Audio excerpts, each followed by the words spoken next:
Like stated in the previous video, we will start with our enemy player to slowly walk around and look for our player, and when it's within our view window and our line of sight, we're gonna shoot and kill our player using a ragdoll. Yeah, these are all things we have used previously with the ragdoll and stuff, but now we're gonna combine these.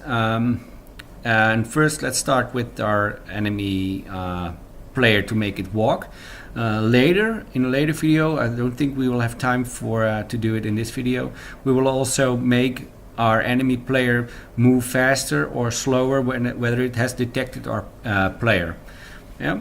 So let's open up our enemy animation for now, and let's simply say our animator set bool. Animator set set bool is walking, which we have already defined, and we're going to set it to true, so now we will always walk. Don't forget to change the speed in the enemy player. Make the initial speed of the agent to our walk speed. Now if we look what happens, we're going to see that it now walks instead of running, runs to our player. Yeah. Okay, now let's give it a weapon, shall we? We're going to use the same let's see, we're going to use the same weapons from our player. So just copy over the let's copy over the weapons inventory. Let's use the sound effects as well. Let's keep it there with those three. Copy these over to the enemy player. Whoops. Make sure they are parented to the enemy player. So now we already have sound effects. I'm sorry, we don't have the sound effects yet, I think. Because we need to assign them to the enemy player, but well, we have them here then already. But we have the weapons and probably also the sound effects for the weapons. So when we are firing and reloading from the enemy, we already have these sounds. Yeah. Now, if you remember, we need to assign the let's see, the aim target is, yeah, let's clear this out and maybe create a new. Now let's clear the aim target to nothing, to none, for both the shotgun. There it goes, because otherwise it will be assigned to the player's aim target. And also let's take a look at the hand, because we are, if you remember correctly, we are moving the weapon to the right hand, but now it's of the enemy of the player. And of course we want to assign it to the SWAT player. So let's open up the, you can copy over this as well, but I just prefer to do this manually. So the spine, right shoulder, right arm, right hand. So we're gonna say the right hand. There we go. Okay, let's see what happens if we run this.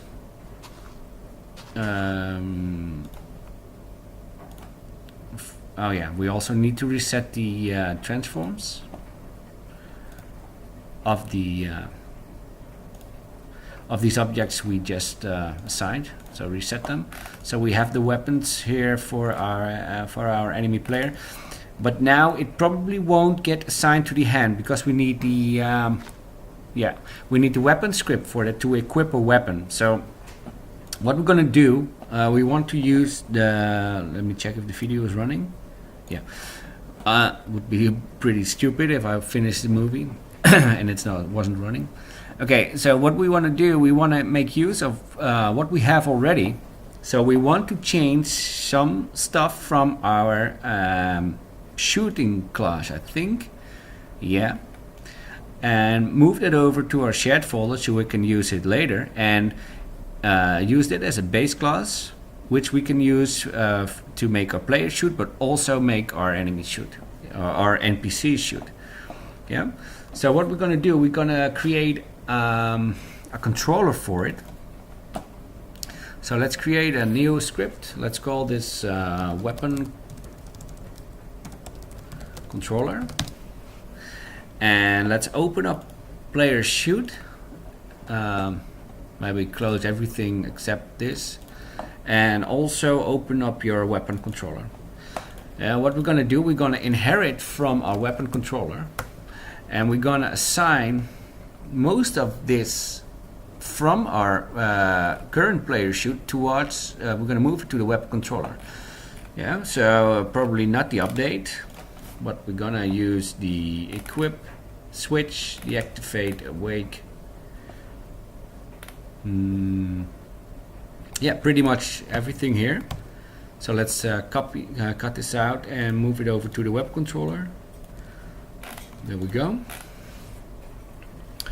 Now let's see if we need to make something public here. Our active weapon maybe. Yeah, let's change this. We want especially getting a notation different. And refactor it so it renames to everything. So we are a little bit consistent here. So we have a public reference to the active weapon here, which we can use. We have our switch weapon. Let's make these, yeah, because as you can see, switch weapon isn't protected. Oh, I'm sorry, isn't accessible to its protection level.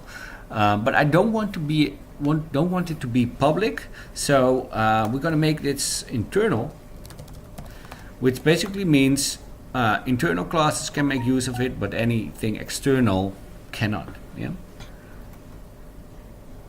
Okay. So this is internal. Let's make this void. Don't forget it.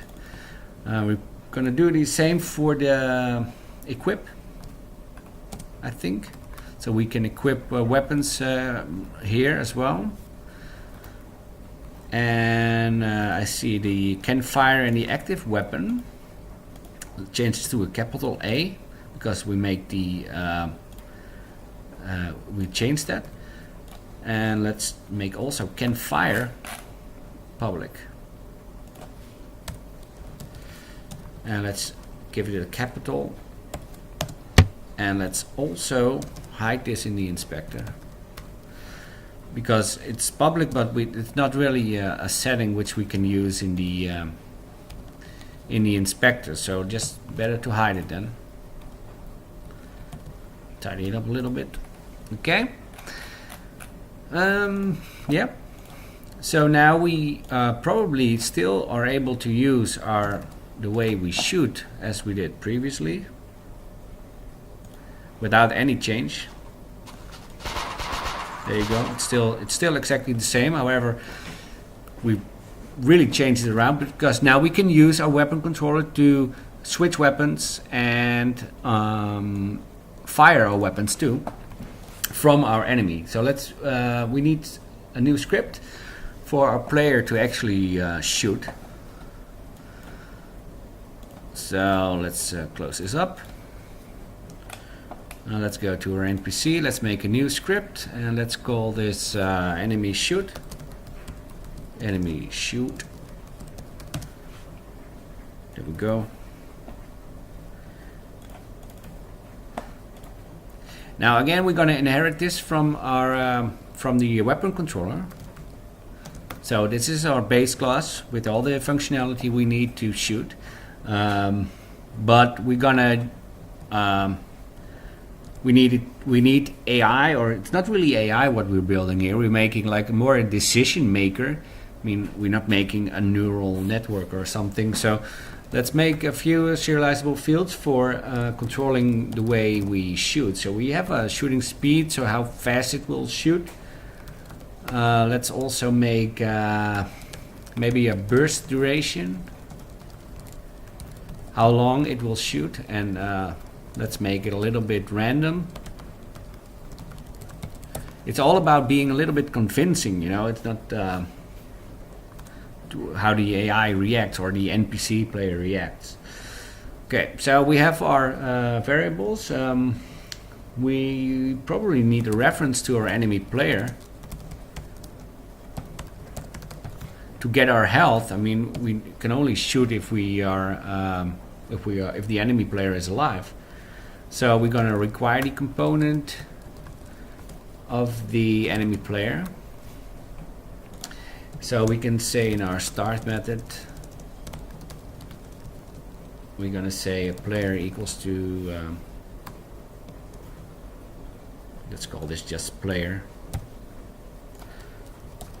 equals to get component enemy player. Let's just call this enemy player. Yeah. Now, also make we want to know if we have detected a player. So let's open up our let's see, our scanner here, our player here.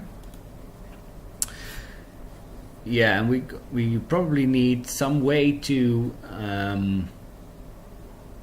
we need a way to when we detect a player, we need to know it. So we're going to make an event so we know when the scanner has detected a player or even selected a player, so we can change it. We can raise this event so all other scripts with some references to it can act to it. So yeah, so we're gonna see here, we're gonna make an event. Let's call this event public event system action, and then we're gonna return always the player which is detected, so we can do whatever we want with it. Let's call this on target selected. Yeah. Now let's also hide this one in the inspector, by the way. The enemy health, it's probably already it's already hidden because we have a getter only, so it won't show up in the inspector. So we have our pathfinder, we have our on scan ready, which does a scanning. We're setting our walk speed here. Let's also have the I think this is still missing, our enemy health on death. Get a reference to the on death, so we can do something when it dies. We're gonna probably disable the scanner and everything, but let's make the handle on death. Let's go to the scanner on ready. So now what we want to do when we assign the priority target, we want to raise the event. Now instead of making it here or or here or wherever, we want to do it as the same as we did previously by making a property. So when we assign it, we can. Yeah, is this the case? I'm sorry, I'm a little bit rambling here. When should we select the target? Yeah, we're gonna do it here. We could do it with a Z and stuff, but I'm gonna do it right here. So if we have, because we're already checking the priority target. So in our scan on ready, when we are scanning, we're gonna check if it's null. Then we're gonna say, well, I don't think we're gonna say destination, so we're not really moving. So let's remove this, and let's make if on target selected, if it's assigned, we're gonna invoke it.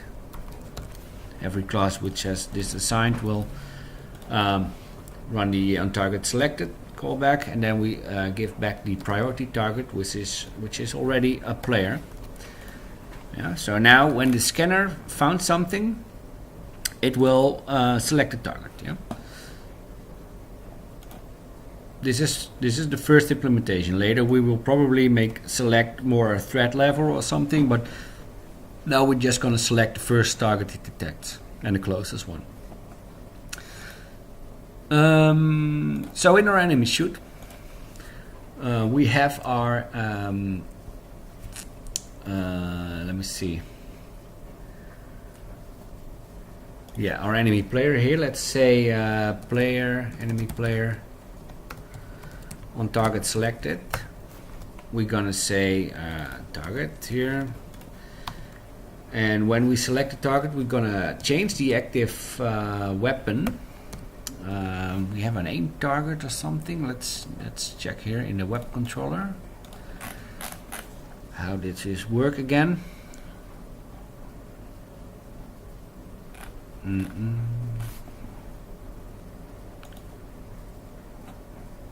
Let's check here. Active weapon.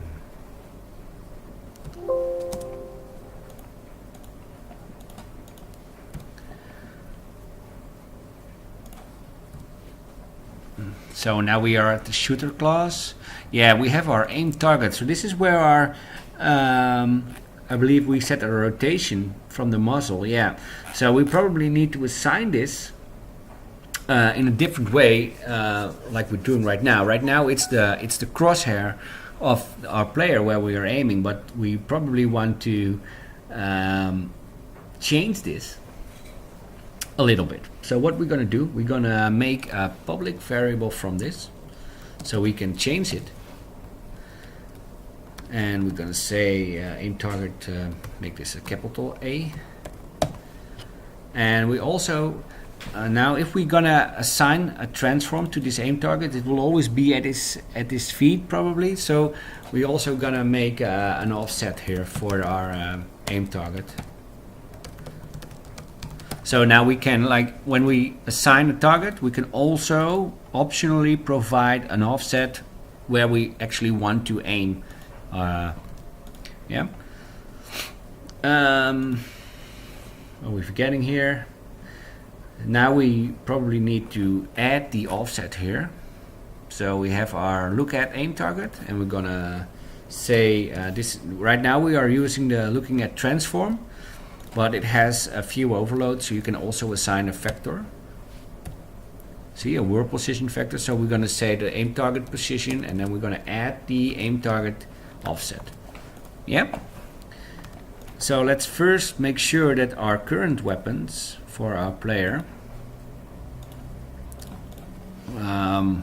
Now we don't have any aim target set anymore, so let's reassign the crosshair, yeah, to both.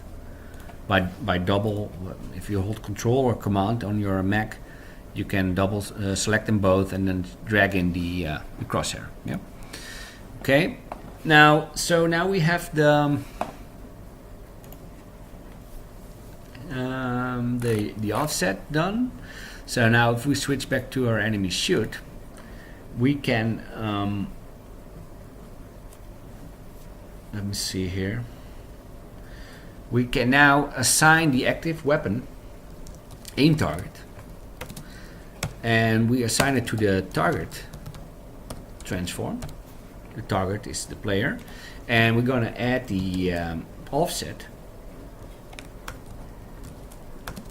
And so we're gonna aim it somewhere at its chest or something like that right now. So let's make it a vector 3 up. Come on. And let's multiply this by 1.5. So it's like 1.5 above the ground. So pretty much chest height. So that's when this will happen when our target gets selected. So then we're gonna make a void for starting our fire. So let's call this start burst or something.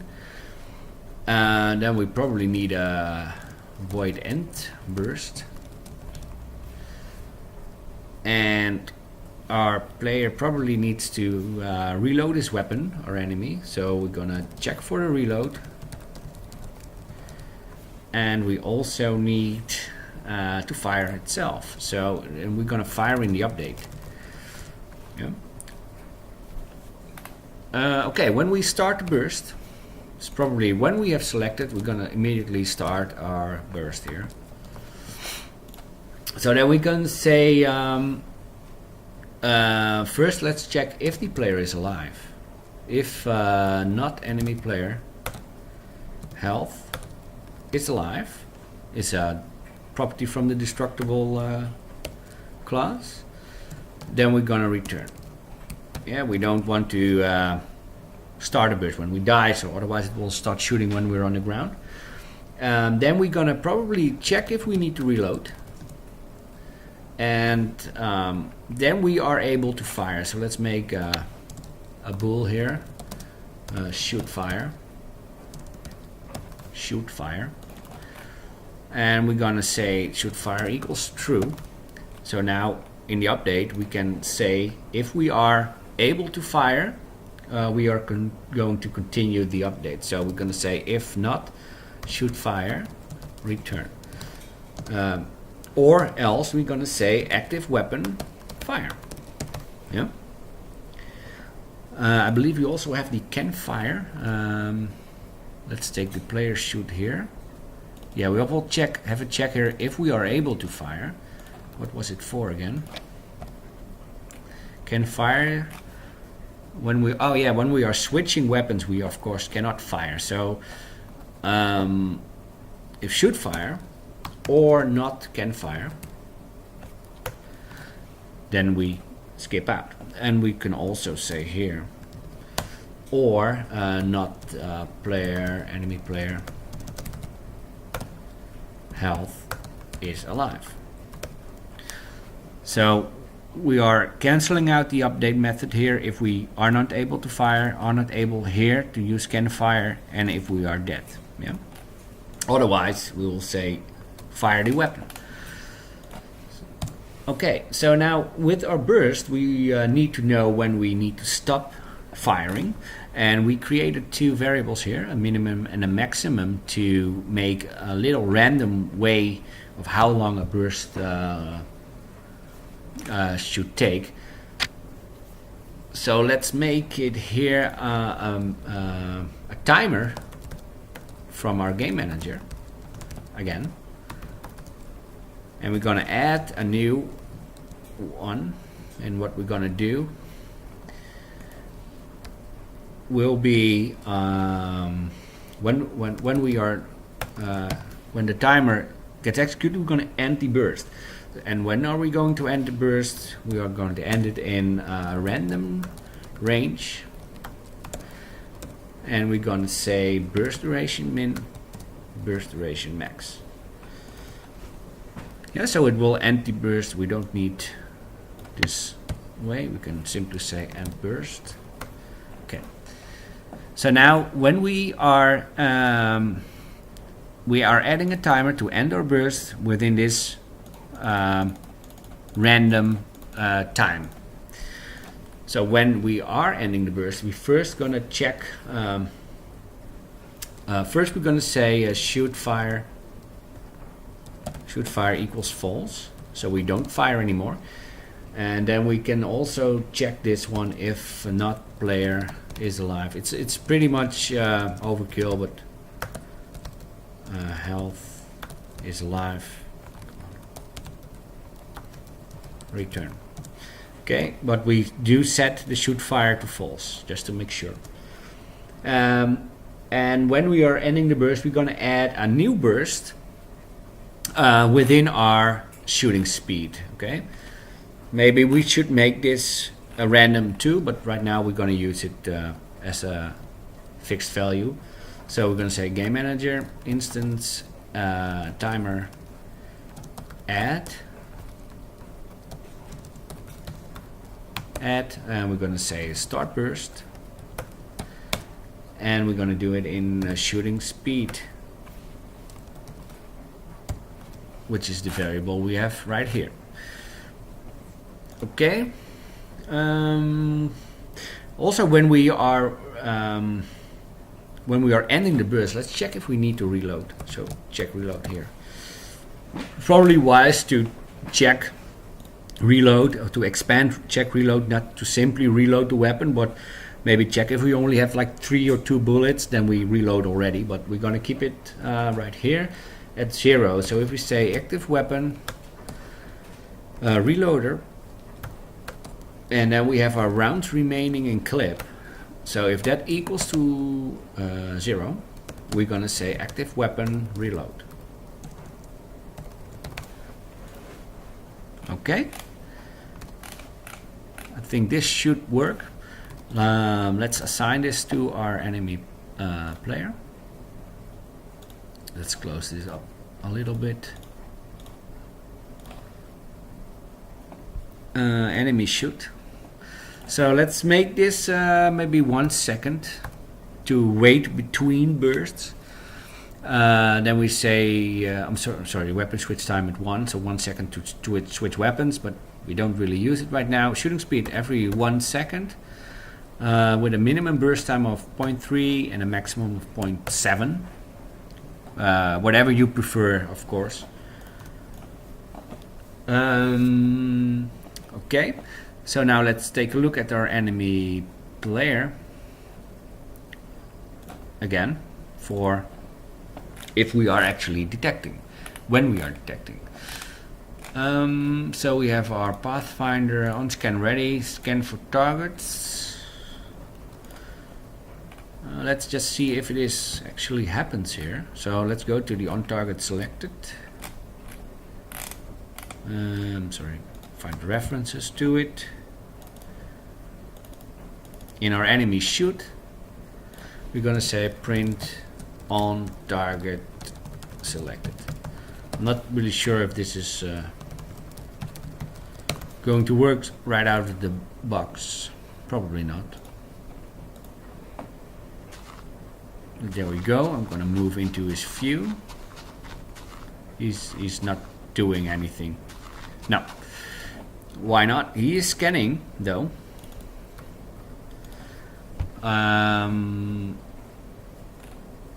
Let's check here.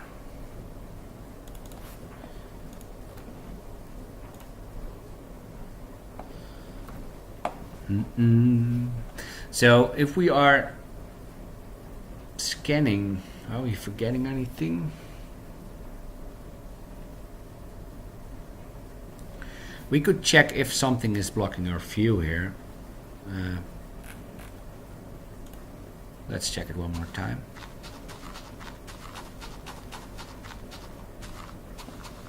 No, it just keeps saying scanning for targets and doesn't find us. Let's check if we get here. Print check is line of sight.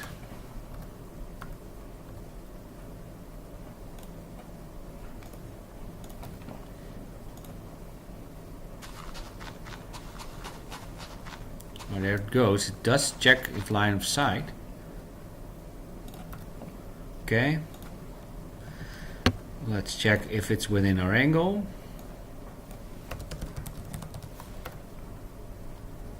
Let's make this collapse.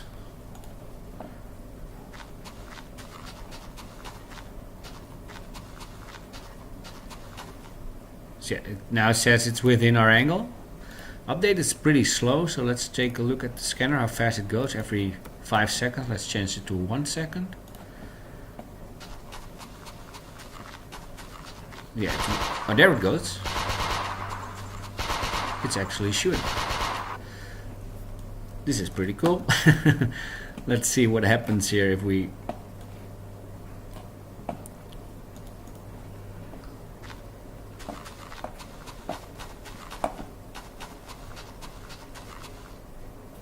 doesn't it see me right now? That's weird. Let's test it again.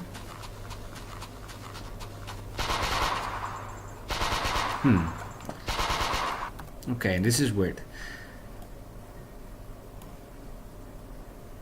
Now wait, let's. It could be we are raycasting.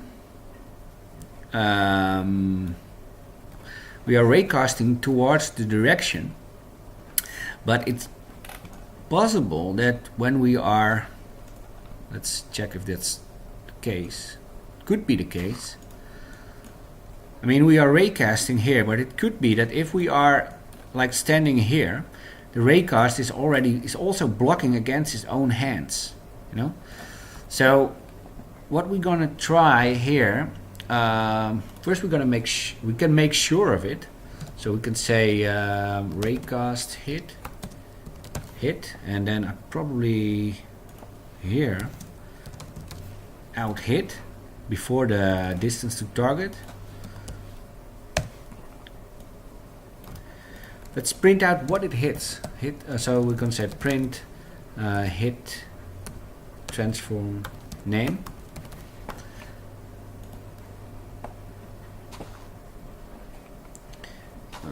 Let's move forward. There you go. Yeah. Look, it now says that it hits our hips and probably our own hips. Yeah, so I'm not really sure, but so what we're going to do, we're going to create a small ray here. I'm going to say debug draw line, and we're going to start it at our transforms eye height, and we're going to end it at our direction normalized, and we're going to multiply it by transforms from forward. I'm sorry, we're going to add transforms forward by the direction normalized. I'm sorry, not, this is distance to target. And we're gonna only can draw a line in a cube. This won't tell us what we want to see, I think.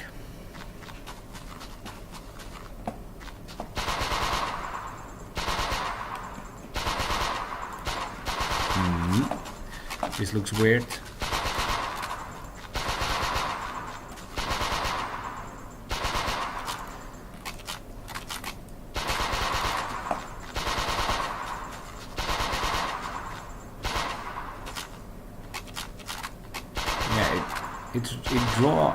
It drew a very small line, but this is not what we want, because it really hits our own hips. So what we're going to do, we're going to add a little bit from our position. So we have our eye height, but we're also going to add the transforms forward by like 0.3 f. So it's like 30 centimeters in front of the enemy player before it starts raycasting. Yeah. Let's see if this works.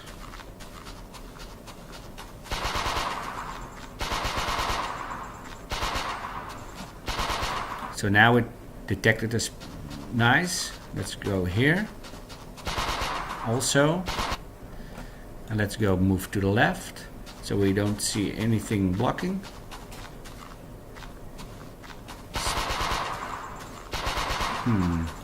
Still seem to be a little bit blocking.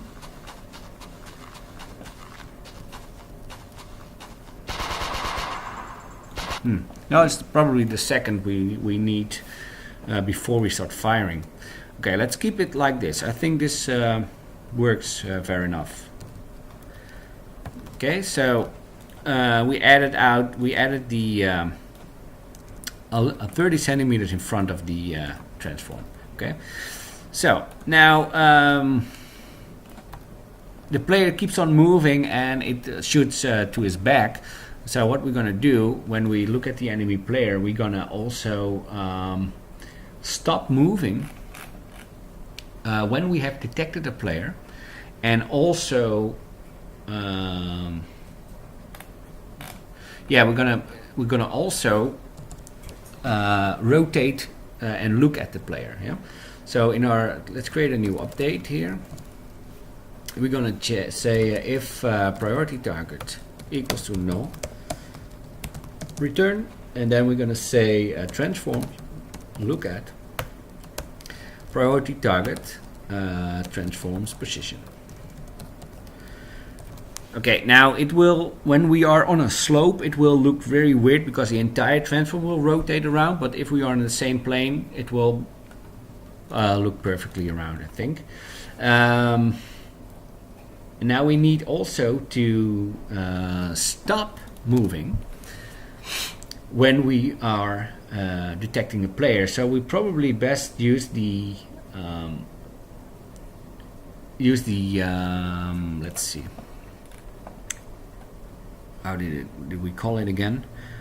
Our pathfinder for it. Yeah, we need to stop. We need to stop our player when we are. What would be a wise spot here? We don't need a shooter anymore, because what we want to do, we want to have the player move to a position, and then when it's detecting our enemy player, stop moving, look at it, and shoot at it. Yeah. So we probably need to find a good spot for it where we can change this. Let's go to the enemy patrol. We have our reference to our enemy player here. So I think we can say here, enemy player, on target selected. We're gonna say Pathfinder agent stop. Yep. Let's see. So we move forward.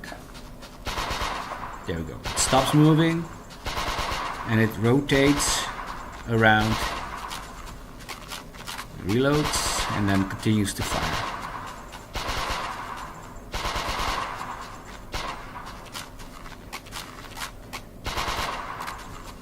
Let's see how the now I paused it. I can see that the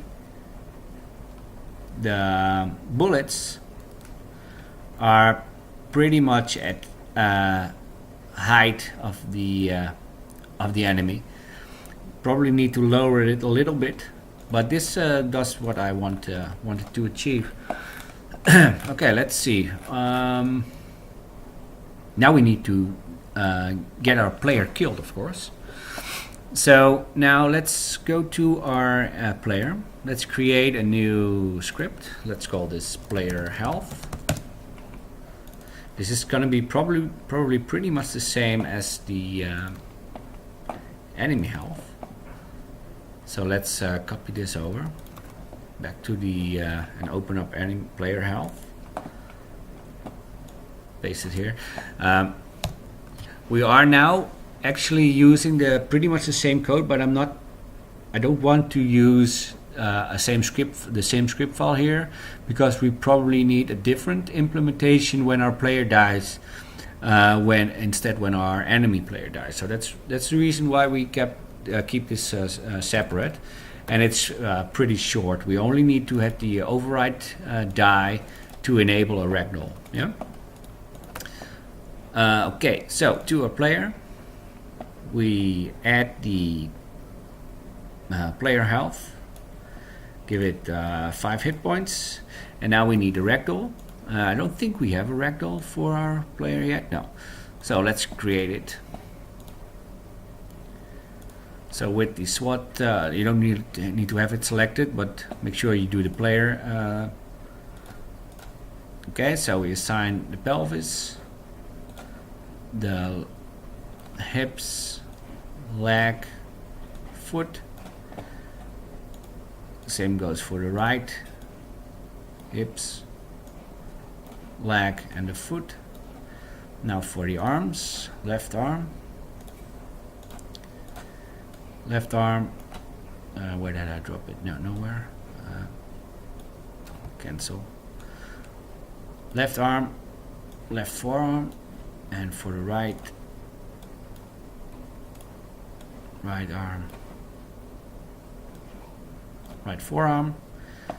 The spine here, again, this is the middle spine is the spine on the root when you're right here, and the last one, the head, is in the neck, of course.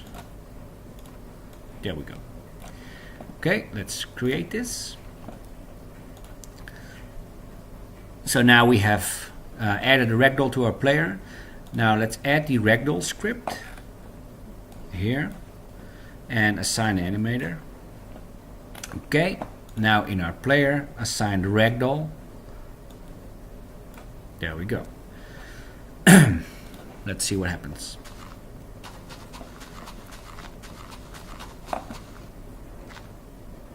Ah, now you don't see us anymore. It's probably because it's hitting. Probably because it's hitting our ragdoll now. So let's change this with the player selected. Hit player and say change children to. I'm not really sure if this will work, but there we go. Oh, we are killed. Let's try it again. Let's give it to a larger view.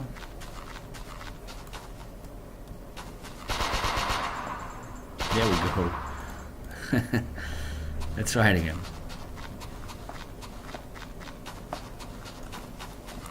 I want it to turn first at me and then shoot me. There we go. Nice. Okay, now we are still able to move and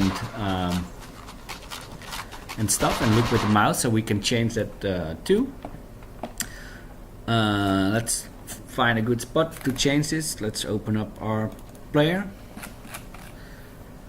And now we have our move here, and we have a look around right here.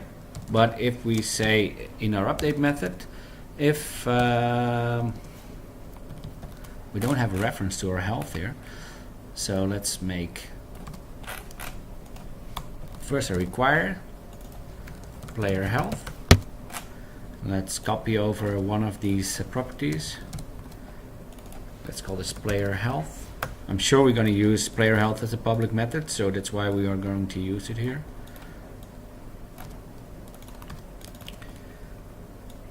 Player health.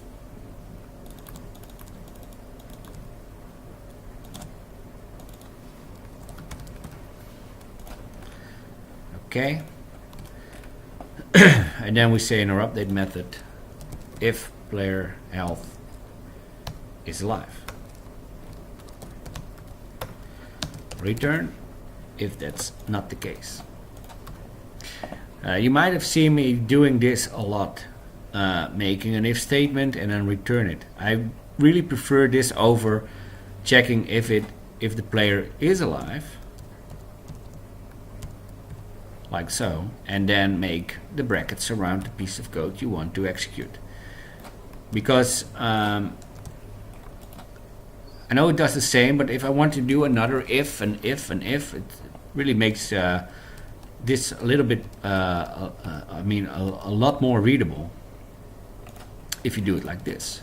Just always first skip out if you don't want to continue along. Okay, let's see.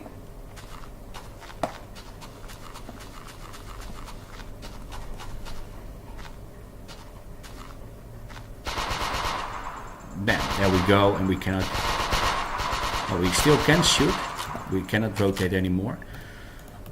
We can also make the enemy stop firing at us, but I'm gonna use it, gonna keep it like this first. Let's first also check that we are able to, in a player shoot, there we go, we need a reference to our health. So let's check here. We have a player shoot, so we can say require component type of player health, void start,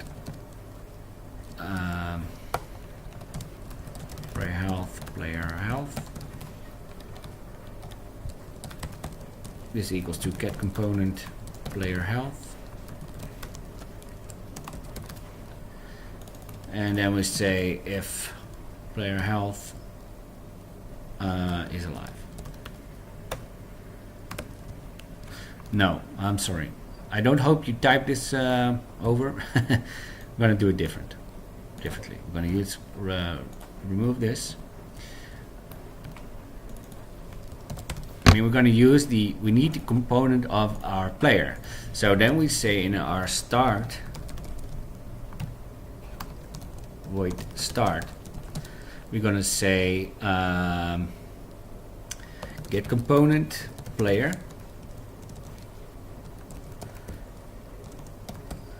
health on death, and then we say void player is alive. I'm sorry, bool is player alive, and we're gonna say false. By default this will be true. Maybe we can better say it here. And then we say if not player is alive, come on, return. Yep, so we cannot shoot anymore. Let's give it another test and then we're all done.